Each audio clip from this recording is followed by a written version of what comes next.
Hello everyone. तो ये है क्लास 9 का chapter is matter around us pure. इस चैप्टर के अंदर हम पढ़ने वाले हैं क्या हमारे आसपास जो मैटर पाया जाता है वो प्योर होता है या इम्प्योर होता है।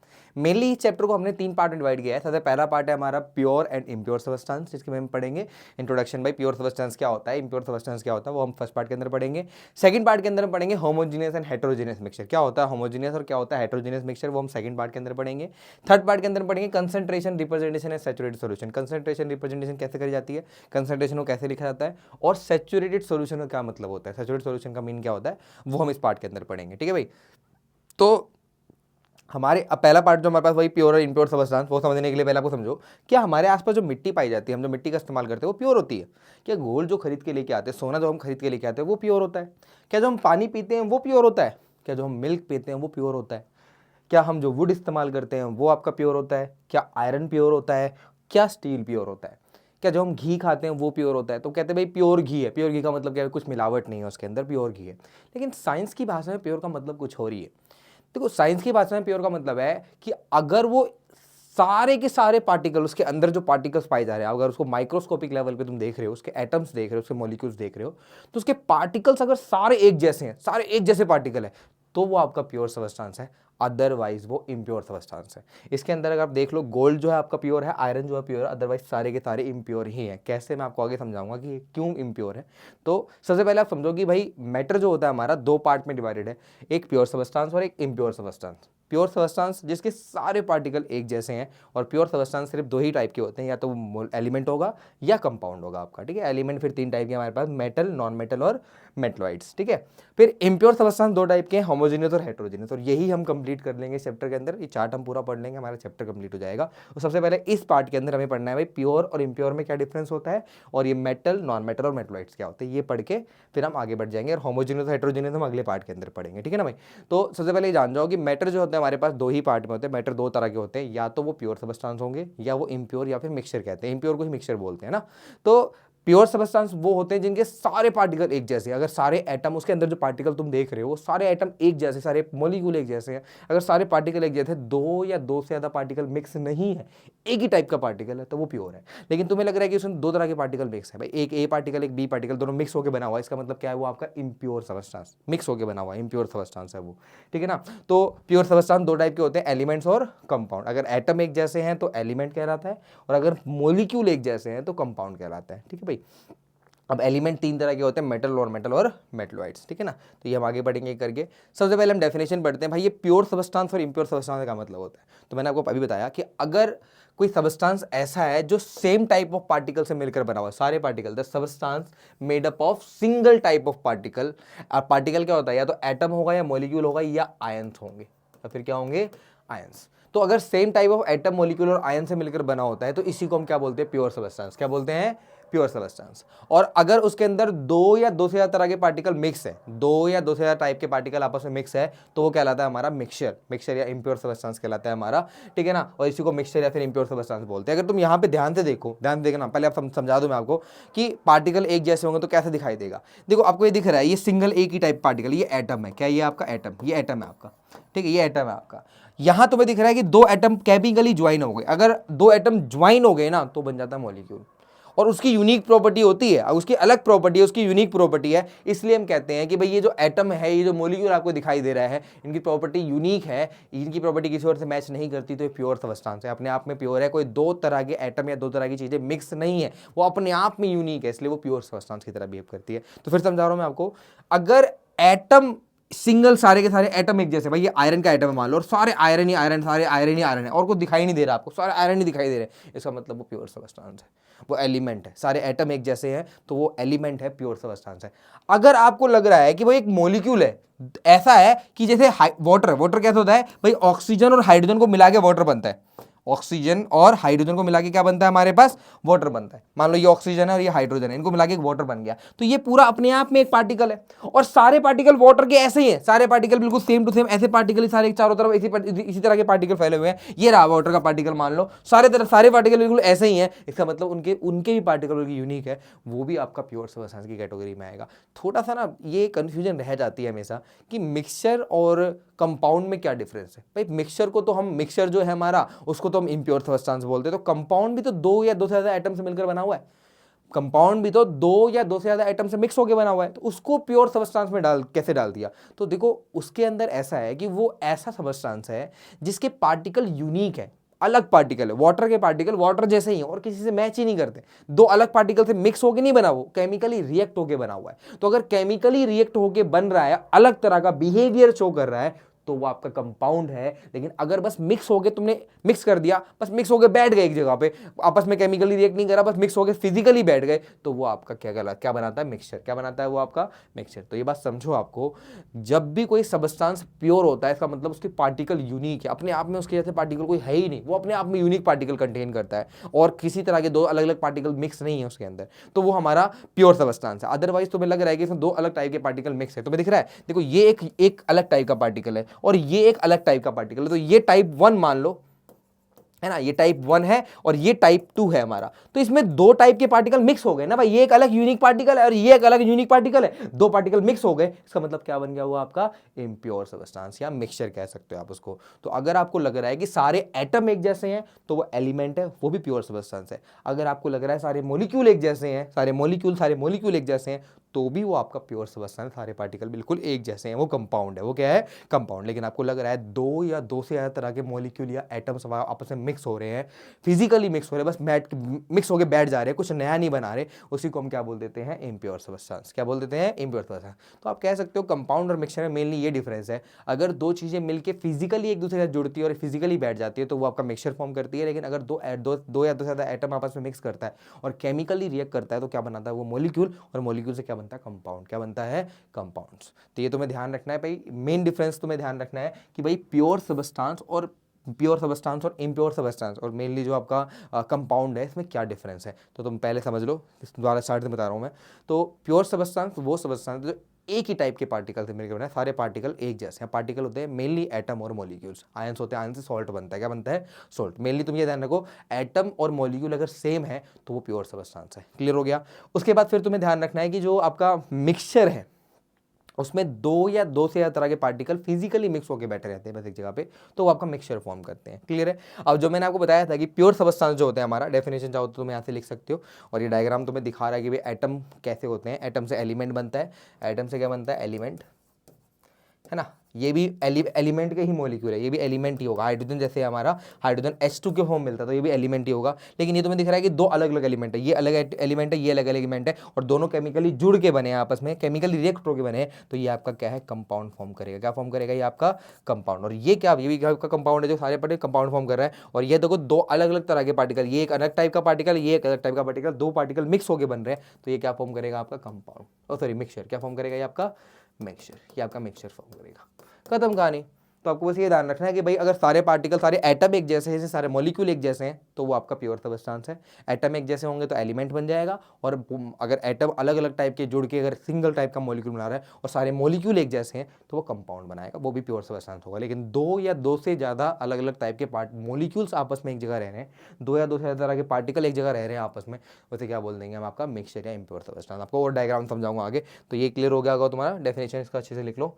ठीक है, नेक्स्ट चलते हैं। हमारा अगला क्या है? एलिमेंट और कंपाउंड। मैंने बता दिया, अगर सारे एटम एक जैसे होंगे तो वो एलिमेंट हो जाएगा, और सारे मॉलिक्यूल एक जैसे होंगे तो कंपाउंड होगा। इसको भी मैं डायग्राम समझाता हूँ, देखो डायग्राम समझाता हूँ और अच्छे समझ में आएगा, देखना, है ना भाई। ये डायग्राम देखो, इसके अंदर तुम्हें क्या दिखाई दे रहा है, ध्यान देखना।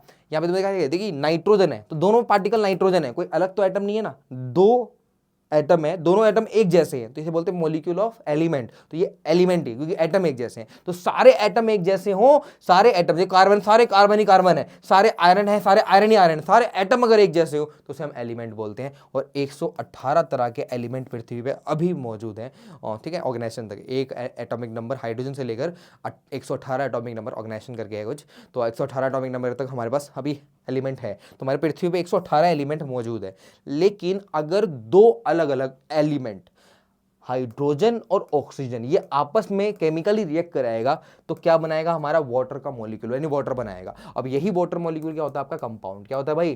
कंपाउंड। यानी तुम समझ गए कि अगर एक ही टाइप के सारे एटम है तो वो एलिमेंट है, लेकिन अगर दो या दो से ज्यादा अलग अलग टाइप के एलिमेंट आपस में रिएक्ट, अलग अलग टाइप के एलिमेंट के जो एटम्स हैं वो केमिकली आपस में रिएक्ट करेंगे तो क्या फॉर्म कर देंगे, वो आपका कंपाउंड। क्या फॉर्म कर देंगे, कंपाउंड। लेकिन सारे एलिमेंट, सारे एटम जो है हमारे एक जैसे हैं तो वो एलिमेंट बनाएगा। क्लियर है सबको, क्लियर है ना?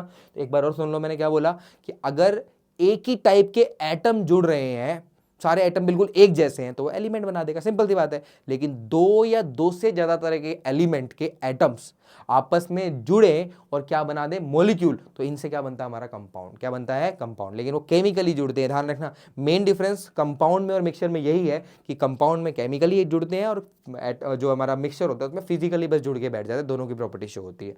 तो ये आपका मेन वो था ना। तो तुम्हें ध्यान रखना है कि भाई एलिमेंट और एलिमेंट में सारे एटम एक जैसे होते हैं, कंपाउंड में सारे मॉलिक्यूल एक जैसे होते हैं। और मॉलिक्यूल कैसे बनता है, दो या दो से ज्यादा तरह के एटम जब आपस में केमिकली आपस में रिएक्ट करते हैं तो मॉलिक्यूल फॉर्म हो जाता है। तो ये आपको क्लियर हो गया होगा ना, ठीक है। तो एलिमेंट और उसकी डेफिनेशन जो है वो भी लिख लेना अपना, ठीक है। नेक्स्ट चलते हैं आगे। अगला क्या हमारे पास, अब मैंने आपको बताया था कि एलिमेंट जो है तीन तरह की कैटेगरी में डिवाइडेड है, एक है मेटल, एक है नॉन मेटल और एक है मेटलॉइड्स। सबसे पहले हम पढ़ते हैं मेटल क्या होता है और मेटल की प्रॉपर्टीज क्या होती है। तो जितने भी एलिमेंट्स हमारे ऐसे हैं जो मेलेबल हैं, डक्टाइल हैं, सोनरस हैं, ये सब मेटल है। जो मेलेबल नहीं है, डक्टाइल नहीं है, वो सारे के सारे क्या होते हैं हमारे पास, नॉन मेटल, ठीक है। और जो दोनों की प्रॉपर्टी लगभग शो करते हैं उसे मेटलॉइड्स बोलते हैं। बीच के जो है हमारे लगभग दोनों की प्रॉपर्टी शो कर देते हैं, उन्हें मेटलॉइड्स बोलते हैं। तो वो हम देख लें पहले, मेटल का मतलब क्या होता है, प्रॉपर्टीज ऑफ मेटल क्या है हमारे पास। तो सबसे पहले हमने क्या बोला, मेटल्स आर मेलेबल। मेलेबल तो क्या होता है कि अगर तुम मेटल्स को हथौड़े से मारो, हथौड़े से पीटो, क्या होगा, शीट बन जाएगी, फैल जाएगी। तो हथौड़े से मारने पर जो हमारे मेटल्स होते हैं वो फैलते हैं, स्प्रेड करते हैं, एक तरह से क्या करते हैं, टीन की शेप ले लेते हैं, एक तरह से क्या करते हैं, शीट बनाते हैं। क्या बनाते हैं, शीट। तो मेटल को मारने पर उनसे शीट बनती है, वो फैल के शीट बना देते हैं। इसी प्रॉपर्टी को क्या बोलते हैं, मेलेबिलिटी। क्या बोलते हैं, मेलेबिलिटी। तो कई बार क्वेश्चन आता है what is mean malleability of metal. तो मतलब क्या है कि अगर हम हैमर से उसको बीट करें, हैमर से उसको मारे, तो वो क्या करता है, हमारा एक तरह से क्या कहते हैं, फैल के और क्या बनाया था, शीट बनाया था। इसी प्रॉपर्टी को हम क्या बोलते हैं, मेलेबिलिटी। तो metals are malleable. Metals are क्या होते हैं, मेटल्स आर मेलेबल। अगला क्या हमारे पास, metals are ductile. Metals are ductile. Ductile का मतलब क्या होता है कि जो मेटल्स होते हैं हमारे पास, उनको अगर तुम गर्म करके खींचोगे तो उनसे क्या बन जाएगी, लंबी लंबी तारें बन जाएगी, वो डक्टाइल है। खींच के क्या बन जाते हैं, लंबी तारें बन जाती है उनसे, ठीक है ना। तो डक्टिलिटी होती है उनके अंदर, डक्टिलिटी पाई जाती है, ठीक है भाई। और सबसे ज्यादा मोस्ट मेलेबल एंड डक्टाइल, देखो हमारे पास एलिमेंट है 118, उसमें सबसे ज्यादा जो हमारे पास मेटल ही है। उन मेटल में भी सबसे ज्यादा फैलने वाला और सबसे ज्यादा खींचने वाला जो एलिमेंट मेटल है वो कौन है, हमारा गोल्ड। कौन है भाई, गोल्ड। तो मैं याद रखना है, most malleable and most ductile element is gold. तो एक बार फिर से देख लो, मेलेबल का मतलब है कि उसको अगर हथौड़े से मारे तो उसकी शीट बन जाती है, वो टूटता नहीं, फैल जाता है। इस प्रॉपर्टी को मेलेबिलिटी बोलते हैं। और उसे हम गर्म करके खींचे तो उससे तार बन जाएगी लंबी, जैसे हम क्या बोलते हैं, डक्टिलिटी। क्या बोलते हैं, डक्टिलिटी। तो मेलेबिलिटी और डक्टिलिटी तुम्हें ध्यान रखनी है, इंपॉर्टेंट है, ठीक है। Metals are malleable and metals are ductile, ठीक है। अगला हमारे पास क्या है, metals are good conductor of heat and electricity. तुम्हें अच्छे से बताया, मेटल जो होते हैं अच्छे कंडक्टर होते हैं हीट एंड इलेक्ट्रिसिटी, गर्मी भी आसानी से। तुम अगर देखो, अगर एक पार्क के अंदर, मान लो एक पार्क है, उस पार्क के अंदर क्या है, हमारा एक लोहे की बेंच है। अब लोहे की बेंच जो होती है धूप में बहुत गर्म हो जाती है, तुम बैठ ही नहीं सकते, पूरी इक्वली गर्म होती है, तुम कहीं पर भी नहीं बैठ सकते। इसका मतलब क्या है, हीट उसमें ट्रांसफर करती है। हीट क्या करती है, ट्रांसफर। तो एक पॉइंट से दूसरे पॉइंट में हीट पूरा का पूरा चारों तरफ स्प्रेड कर रही है, ट्रांसफर कर रही है, आराम से क्या कर रही है, हमारे पास कंडक्ट कर रही है। तो इसका मतलब क्या है कि मेटल्स जो होते हैं वो हीट के बड़े अच्छे कंडक्टर होते हैं। तो हीट के भी अच्छे कंडक्टर होते हैं। और आपको पता है मेटल के अंदर अगर तुम बिजली में कनेक्शन कर दोगे और हाथ लगा दोगे तो मेटल में क्या होगा, लकड़ी तुम घुसा दो कोई दिक्कत नहीं है, प्लास्टिक तुम घुसा दो कोई दिक्कत नहीं, कोई करंट नहीं लगेगा। लेकिन अगर तुमने मेटल का कुछ घुसाया और हाथ लगा दिया तो तुम्हें करंट लग जाएगा। इसका मतलब क्या हुआ कि मेटल्स जो होते हैं वो इलेक्ट्रिसिटी के भी अच्छे कंडक्टर होते हैं। तो metals are good conductor of electricity and heat. लेकिन इनमें भी कुछ ऐसे हैं जो सबसे अच्छे हैं, गुड में भी सबसे बेस्ट हैं। तो सबसे बेस्ट कंडक्टर हीट और इलेक्ट्रिसिटी दोनों का, हीट का भी और इलेक्ट्रिसिटी का भी बेस्ट कंडक्टर होता है सिल्वर। क्या होता है, सिल्वर। टॉप पे आता है हमारा सिल्वर, फिर कॉपर, फिर एल्यूमिनियम, फिर बाकी सारे बर्तन वगैरह आते हैं, सारे बाकी सारे एलिमेंट्स वगैरह आते हैं। तो टॉप पे हमारे पास जो कंडक्टिविटी है वो है सिल्वर के पास। किसके है भाई, सिल्वर के। ध्यान रखना, तो टॉप की जो कंडक्टिविटी है हमारी, चाहे वो इलेक्ट्रिसिटी की हो चाहे वो हीट की हो, दोनों में सबसे टॉप की कंडक्टिविटी सिल्वर की है। किसकी है, सिल्वर की। उसमें भी जो ये तो बेस्ट हो गया। अगर मान लो थोड़े से गुड कंडक्टर में जो आते हैं हमारे पास वो कॉपर और एल्यूमिनियम, हमारे कॉपर और एल्यूमिनियम थोड़े गुड कंडक्टर में आते हैं, ठीक है ना। और इसके बाद फिर हमारे पास पुअर कंडक्टर में, बेकार कंडक्टर में कौन आते हैं, तो पुअर कंडक्टर जो है हमारे पास हीट के, लेड और मरकरी, हीट को अच्छे से पास नहीं करते, हीट, लेड और मरकरी जो है पुअर कंडक्टर है। और उसके बाद फिर हमारे पास क्या, poor conductor of electricity. Electricity के पुअर कंडक्टर कौन है, तो इलेक्ट्रिसिटी के पुअर कंडक्टर है आयरन और मरकरी। आयरन और मरकरी जो है हमारे पास इलेक्ट्रिसिटी के अच्छे कंडक्टर नहीं है, इलेक्ट्रिसिटी के अच्छे कंडक्टर नहीं है। तो ये आयरन और मरकरी जो है हमारे पास इलेक्ट्रिसिटी के अच्छे कंडक्टर नहीं होते। और लेड और मरकरी जो है हमारे पास वो क्या कहते हैं, पुअर कंडक्टर ऑफ क्या है, हीट है। तो ये तुम्हें ध्यान रखना, पुअर में कौन है और बेस्ट बेस्ट तो तुम्हें ध्यान रखना ही रखना है कि बेस्ट कंडक्टर ऑफ, ये 10th में भी क्वेश्चन पूछ लेते हैं, मेटल नॉन मेटल करके चैप्टर है हमारा 10th में, वहां पे भी ये क्वेश्चन पूछ लिया जाता है कि best conductor of heat and electricity क्या है। तो जवाब ध्यान रखना, क्या नाम है, सिल्वर। क्या नाम है, सिल्वर। और पुअर में कौन आता है, मरकरी और लेड, सब आते हैं हमारे पुअर में, ध्यान रखना। गुड में कौन है हमारा, एल्यूमिनियम और कॉपर, ये सब गुड में आते हैं, नॉर्मल है जो है ना, क्लियर। अगला हमारे पास यही आपको वही दिखा रहा है, सबसे टॉप पे सिल्वर है, फिर कॉपर है, फिर गोल्ड तो बहुत महंगा है तुम्हें पता ही है, एल्यूमिनियम है, फिर बेरिलियम है, फिर कैल्शियम, मैग्नीशियम, रोडियम, सोडियम और इरिडियम। तो ये हमारी कंडक्टिविटी दिखा रहा है कि सबसे अच्छे कंडक्टर एलिमेंट कौन से हैं हमारे, ठीक है ना। नेक्स्ट हमारे पास क्या है, मेटल और लस्टर्स। मेटल की सतह तुम देखी होगी, मेटल की जो सरफेस होती है वो चमकदार होती है, अलग ही चमकती है। मेटल को दूर से पहचान लेता है इंसान की भाई ये लकड़ी का है, ये मेटल है, ये मेटल का बना होगा, ये मेटल का नहीं बना होगा। कैसे, तो मेटल की जो सरफेस होती है वो चमकदार होती है, उसकी सरफेस शाइनी होती है।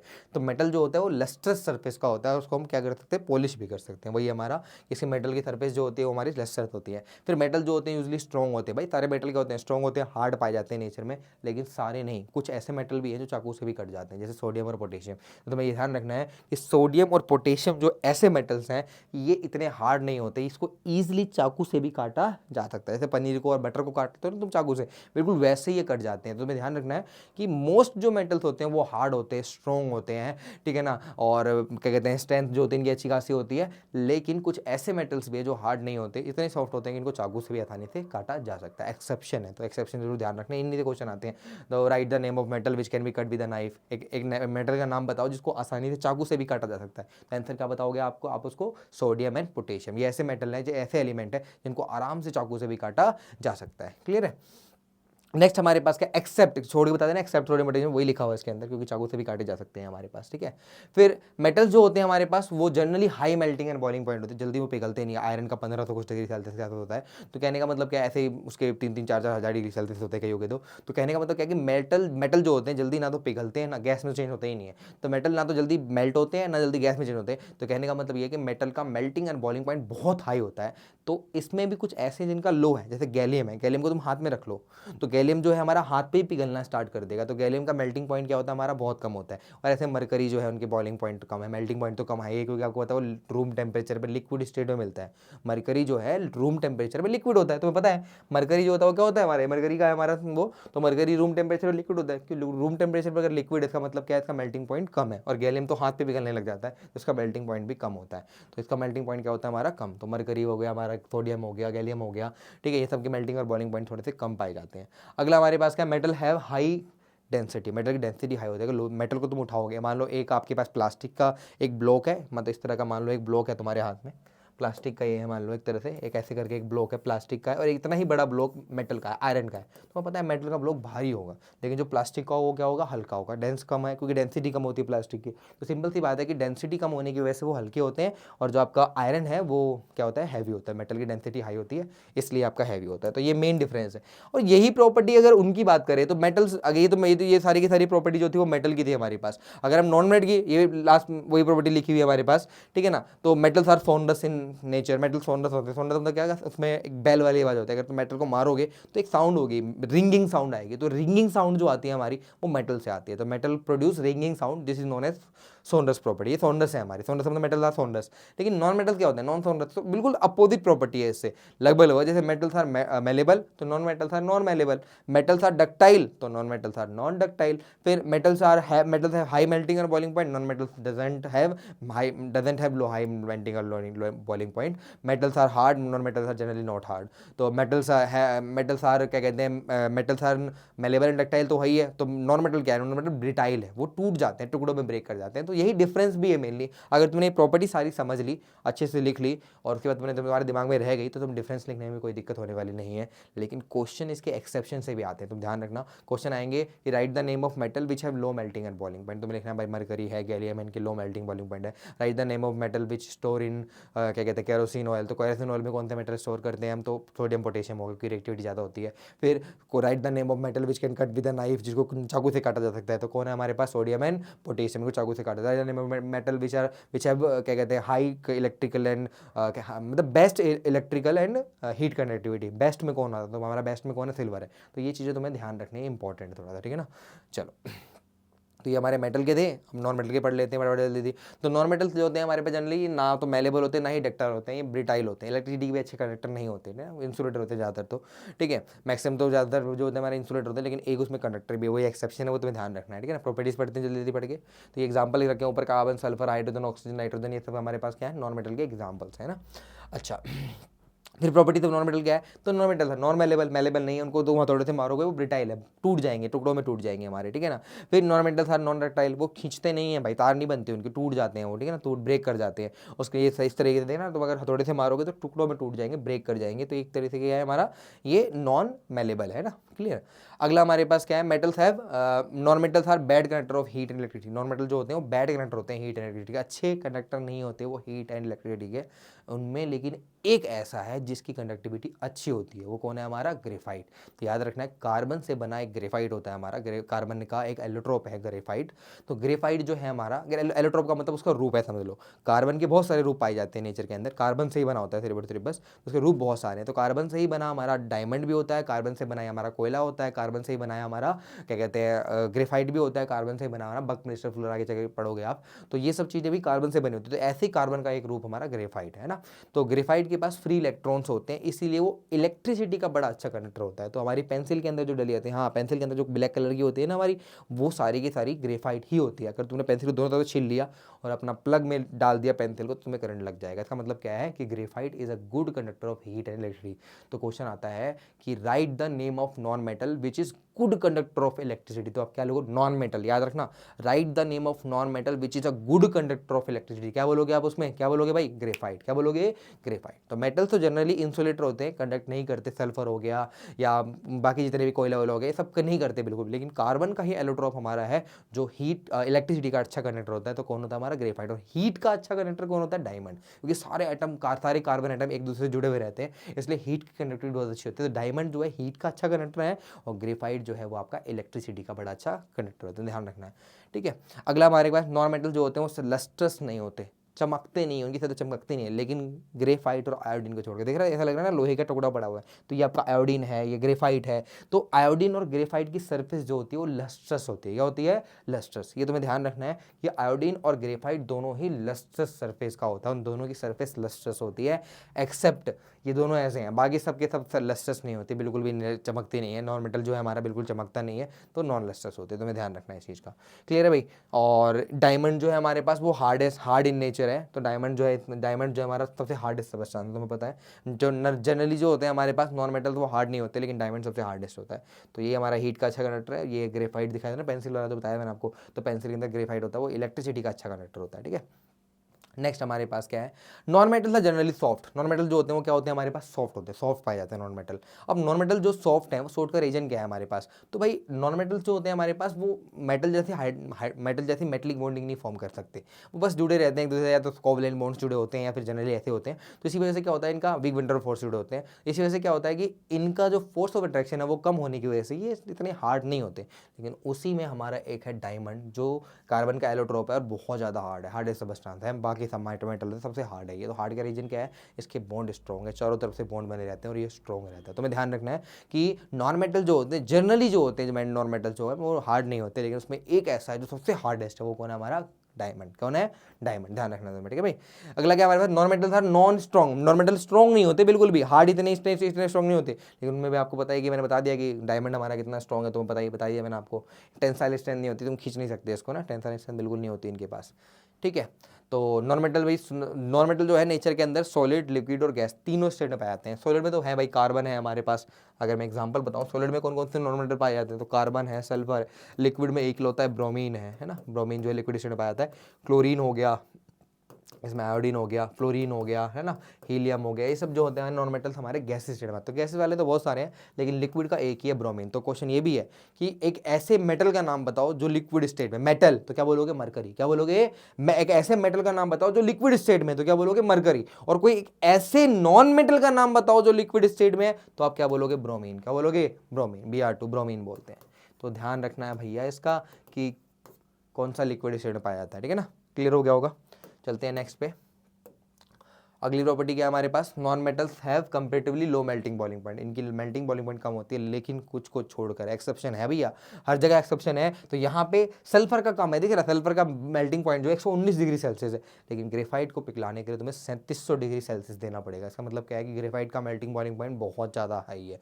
तो जनरली सबका जो है हमारा, जनरली सबका जो नॉन मेटल्स है हमारे, उनका लो होता है, एक्सेप्ट ग्रेफाइट डायमंड, इन सबका बहुत हाई होता है, ध्यान रखना तुम्हें, इनका मेल्टिंग पॉइंट बहुत हाई होता है। ठीक है, non metals have low density, इनकी डेंसिटी कम होती है, डेंसिटी लो पाई जाती है।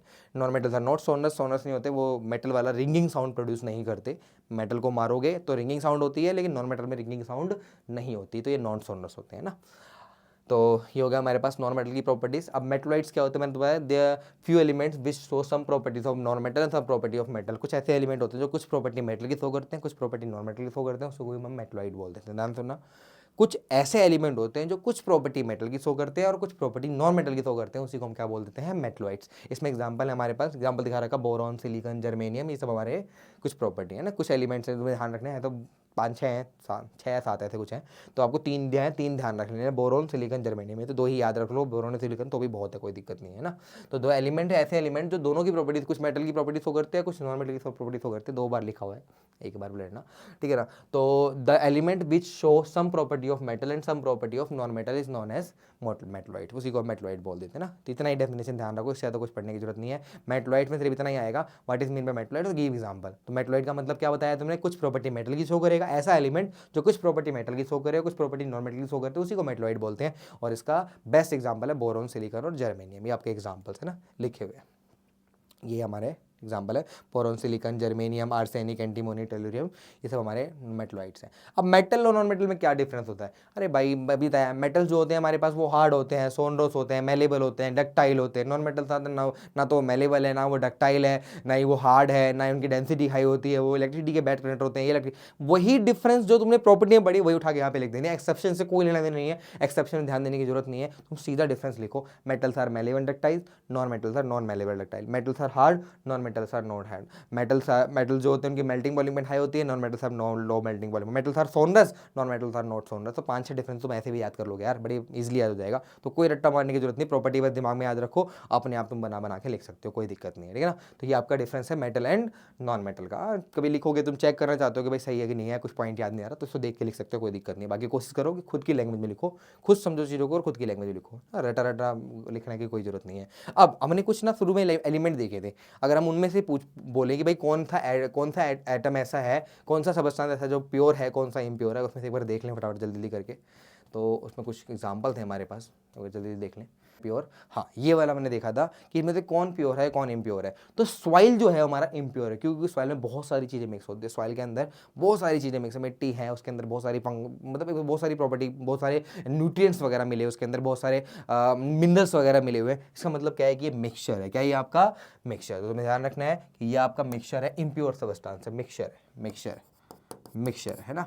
उसके बाद गोल्ड, जो हम गोल्ड खरीद के लाते हैं ना वो 22 कैरेट का होता है, वो भी मिक्सचर ही होता है। लेकिन अगर प्योर गोल्ड की बात कर रहे हैं तो ये हमारा प्योर है, कोई दिक्कत नहीं है। प्योर की बात कर रहे हैं तो प्योर है, कोई दिक्कत नहीं है। एलिमेंट है, क्या है ये आपका एलिमेंट, प्योर है तो एलिमेंट है। लेकिन अगर हम जो खरीद के लाते हैं, आपसे कोई बोले मार्केट से लेके आए गोल्ड, भाई ये गोल्ड प्योर है कि इम्प्योर, तो भाई वो प्योर हो ही नहीं सकता, क्योंकि प्योर गोल्ड बहुत सॉफ्ट होता है। तो इसका मतलब ये है कि प्योर गोल्ड जो है हमारा वो हो ही नहीं सकता, वो 22 कैरेट का होता है मैक्सिमम। तो इसका मतलब उसके अंदर क्या है, सिल्वर वगैरह मिक्स है पहले से, तो मिक्सचर है, ठीक है भाई। वाटर जो होता है हम पीते हैं, भाई वाटर प्योर हो ही नहीं सकता। हम जो पानी पीते हैं ना वो पानी मिनरलाइज वाटर होता है, मिनरल वाटर होता है, हमें मिनरल वाटर चाहिए, हमें मिनरल चाहिए हमारी बॉडी को, तो इसलिए हम मिनरल वाटर पीते हैं। इसका मतलब ये है कि हम जो पानी पीते हैं वो हमारा इम्प्योर होता है, प्योर नहीं होता, मिक्सचर होता है। क्या होता है वो, मिक्सचर, ध्यान रखना है, ये मिक्सचर होता है हमारा, ठीक है ना। उसके बाद मिल्क, मिल्क क्या है, तो भाई बहुत सारे न्यूट्रिएंट्स, प्रोटीन वोटीन, पता नहीं कितने सारे विटामिन वगैरह सब मिक्स है इसके अंदर, तो ये भी क्या है हमारा एक मिक्सचर है। क्या है हमारा मिक्सचर, ये भी इम्प्योर सबस्टेंस है, मिक्सचर है हमारा, ठीक है। अगला वुड, वुड भी भाई बहुत सारी चीज़ों से मिक्स होकर बना होता है, ये भी क्या हमारा मिक्सचर है। क्या ये हमारा मिक्सचर, ध्यान रखना है। आयरन, प्योर आयरन है, प्योर है तो प्योर है, ये एलिमेंट है हमारा, प्योर है एलिमेंट, एलिमेंट है प्योर, प्योर है भैया। इसके बाद स्टील, स्टील जो होता है वो आयरन, कोबाल्ट, निकल वगैरह का मिक्सचर होता है, मिक्सचर है वो, एलोए है, मिक्सचर मिक्सचर है, वो भी होमोजेनियस मिक्सचर। आगे पढ़ेंगे एलओए क्या होता है, तो ये भी हमारा मिक्सचर है। तो ये आपको बताना था भाई कौन प्योर है कौन इम्प्योर है। तो साइंस की भाषा में प्योर चाहे देसी घी बिल्कुल प्योर ले आओ तो भी वो इम्प्योर ही रहेगा, क्योंकि उसके अंदर बहुत सारी चीज़ें ऑलरेडी मिक्स है। तो अगर सारे एटम एक जैसे हैं तो प्योर, और अगर दो या दो से ज़्यादा तरह के एटम आपस में मिक्स हैं, समझ जाना मॉलिक्यूल आपस में मिक्स हैं, तो वो उसका मतलब क्या है, वो आपका कंपाउंड क्या है, सॉरी क्या है, मिक्सचर। और अगर मॉलिक्यूल एक जैसे हैं तो कंपाउंड हो, तो मैंने आपको बता ही दिया। ठीक है, तो चलते हैं आगे। नेक्स्ट अगला हमारे पास क्या है, पास which of the following is a pure substance, कौन सा प्योर सबस्टेंस। तो प्योर सबस्टेंस के अंदर कौन आएगा हमारे पास, डिस्टिल्ड वाटर। अभी वो भैया आपने तो कहा था कि जो आपका पानी होता है वो प्योर नहीं होता, वो इम्प्योर होता है। तो भैया मैंने पानी कहा था, ये डिस्टिल वाटर बोल रहा है। डिस्टिल वाटर में कुछ भी मिक्स नहीं होता, वो प्योर होता है। क्या होता है भाई, प्योर। प्योर पानी, हम इसको पियोगे तो कोई बॉडी को फायदा नहीं करेगा, मिनरल ही नहीं होगा इसके अंदर, तो कोई फायदा नहीं है। ये लैब वगैरह में इस्तेमाल करते हैं डिस्टिल वाटर, तो ये प्योर होता है। क्या होता है ये, प्योर, क्योंकि सारे पार्टिकल इसमें वाटर के होंगे, एक ही जैसे पार्टिकल मिक्स होंगे, कोई दो तरह के पार्टिकल मिक्स नहीं होंगे, तो ये प्योर है। क्या है ये आपका प्योर। नेक्स्ट आपका क्या है, हमारा सेकंड क्वेश्चन में क्या पूछा गया है, which one of these is an element, इनमें से कौन सा एलिमेंट है। तो भाई कार्बन एलिमेंट है, वाटर जो आपका वो पता है मॉलिक्यूल है, वो तो आपका क्या है, वो कंपाउंड है। सॉल्ट भी आपका कंपाउंड ही है, सॉल्ट है। और शुगर भी जो हमारे पास वो भी कंपाउंड था। आंसर क्या आएगा हमारे पास, कार्बन। कार्बन जो है आपका एलिमेंट है। नेक्स्ट हमारे पास क्या है, अगला हमारे पास क्या है, द कॉम्बिनेशन ऑफ टू और मोर element in a fixed ratio, दो या दो से ज़्यादा एलिमेंट जब आपस में मिक्स करते हैं फिक्स रेशियो में, तो क्या बनाते हैं, तो क्या बनाते हैं वो हमारा कंपाउंड। क्या बनाते हैं भाई, कंपाउंड। फिक्स रेशियो में अगर एलिमेंट मिक्स होगा, वो फिजिकली मिक्स होगा तो वो मिक्सचर होगा। लेकिन यहाँ पे जो जनरली ये एलिमेंट की बात कर रहा है स्पेशली, तो ये सारा कंपाउंड की तरफ कर रहा है ये। अगर वो नॉर्मली लिखा होता है कि फिजिकली मिक्स कर रहा है तो आपका फिर वो मिक्सचर होता है। फिजिकली मिक्स करेगा तो मिक्सचर है, और केमिकली आप उसमें बॉन्ड बनाएगा तो वो आपका कंपाउंड होगा। ठीक है, ध्यान रखना इस चीज़ का। ठीक है, नेक्स्ट हमारे पास क्या अगला, विच of the following is a non metal, में से कौन सा नॉन मेटल है। तो पता है सल्फर नॉन मेटल है, बात है सोडियम कॉपर और एल्यूमिनियम तो मेटल है हमारे, तो सल्फर जो है आपका वो क्या है, नॉन मेटल। क्या है, नॉन मेटल। नेक्स्ट हमारे पास क्या है, which of these is an impure substance, मतलब कौन सा इम्प्योर सबस्टेंस है। इम्प्योर कौन सा है हमारा, तो इम्प्योर कौन सा, ऑक्सीजन भी प्योर है हमारा, गोल्ड भी प्योर है, डायमंड भी प्योर है, कार्बन से बना हुआ है। तो सी वाटर जो है हमारे इसके अंदर बहुत पानी तो है ही है, साथ में बहुत सारे मिनरल वाटर वगैरह मिनरल चीजें मिली है, सॉल्ट मिला है, यानी सीएल मिला है, कई तरह से सॉल्ट CaCl2 CaSO4 बहुत तरह के सॉल्ट इसके अंदर मिक्स है। इसका मतलब ये होगा इम्प्योर सबस्टेंस है, मिक्सचर है। क्या है, मिक्सचर।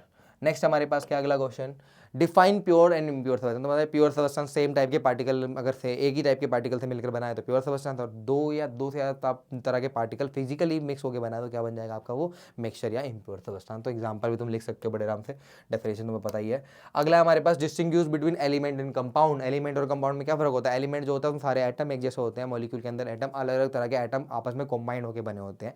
एटम एलिमेंट जो होता है हमारे पास 118 तरह के है, कंपाउंड इनफाइनाइट है, कोई गिनती ही नहीं है, अनंत अनंत तक हमारे पास है। दोनों प्योर सबस्टेंस है, दोनों के दोनों क्या है हमारे पास, प्योर सबस्टेंस। तो यही डिफरेंस देख सकते हो, ज़्यादा कुछ इसमें बनने की जरूरत नहीं है। ठीक है, तो ये आपका हो गया।